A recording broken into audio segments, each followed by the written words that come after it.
Et comme tu dis souvent dans tes vidéos, aujourd'hui, nous allons parler de la version ésotérique, par exemple, de l'histoire de Caïn et Abel. Sincèrement, chacune de tes vidéos, j'ai pris la peine d'écouter avec tellement d'attention. Ok, J'aimerais que... l'ésotérisme. Oui, L'ésotérisme.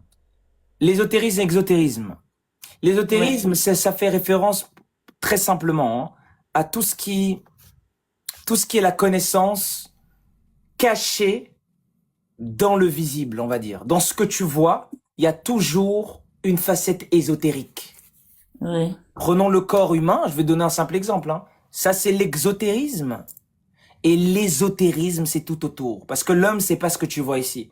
L'homme, c'est plusieurs assemblages, c'est toute une hiérarchie autour de lui, que tu ne vois pas, qui est le côté oui, caché.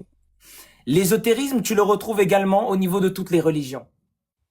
Toutes les religions, en réalité, il y a une seule religion en réalité.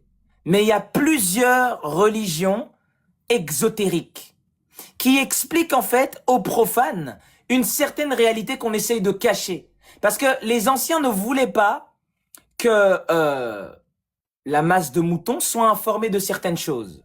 Ça veut dire oui, qu'ils donnaient des lois, des codes moraux que le peuple pouvait respecter sans pouvoir rentrer en profondeur dans les mystères.